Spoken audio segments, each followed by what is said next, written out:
Missing persons का लिबादा ओढ़े दहशतगर्दों की हकीकत अयां हो गई। नाज़रीन, ये बात तो पहले ही अयां हो चुकी थी कि भारतीय खुफिया एजेंसी रा के ज़ेर असर BLA और BLF दो शिदत पसंद दहशतगर्द जमातें हैं जिनका काम गरीब और नादान बलोच नौजवानों और बच्चों को वरगला कर रियासत पाकिस्तान के खिलाफ इस्तेमाल करना है। अलहदगी पसंद बलोच तंजीमों का तरीका वारदात ये है कि दीगर दहशतगर्द तंजीमों से इंतहाई शातराना और मुख्तलिफ है। पहले तो ये जमातें दुनिया में भारत के फंड इस्तेमाल करते हुए मजलूमियत का रोना रोते हैं, झूठे जुल्म की दास्तानें सुनाते हैं और ये तासुर पेश करते हैं जैसे पूरा बलोचिस्तान ही हालत जंग में है। फिर ये शिद्दत पसंद दहशतगर्द तंजीमें डॉलरों के एवज गरीब बलोच के घरों से या तो बच्चे खरीदते हैं या उन्हें अगवा कर लेते हैं और उसके बाद उन्हें मंजर आम से गायब करके लापता कर देते हैं और दुनिया को ये बताते हैं जैसे पाकिस्तान की सिक्योरिटी इदारों ने इन्हें जानबूझकर अगवा कर लिया हो। हालांकि इस दौरान वो उन्हें भारत के ज़ेरे इंतजाम ट्रेनिंग कैंप्स में हमलों की तरबियत शुरू करवा देते हैं, जबकि दूसरी जानिब हामिद मीर, शेरी मजारी और असद तूर जैसे फंडेड NGO के कारकुनान और सहाफ़ी मीडिया के जरिए लापता बलोच अफराद का रोना रोकर उन्हें मजलूम पेश करने और रियासत पाकिस्तान को बदनाम करने जैसे घिनौने अमल में लगे रहते हैं,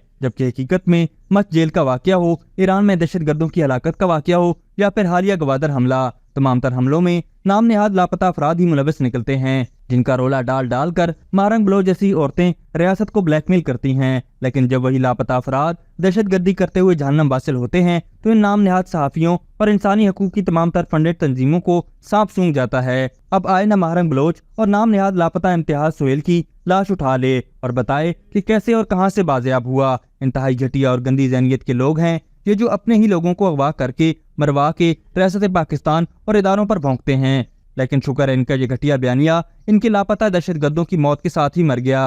अभी तक के लिए सिर्फ इतना ही। मजीद दिलचस्प और ताज़ा तरीन खबरों से आगाह रहने के लिए हमारे चैनल इस्लामाबाद इंसाइडर को सब्सक्राइब करना मत भूलिए। और अगर हमारी ये वीडियो आपको अच्छी लगी है तो इसे लाइक कर दें और अपनी कीमती राय का इजहार नीचे दिए गए कमेंट सेक्शन में ज़रूर करें।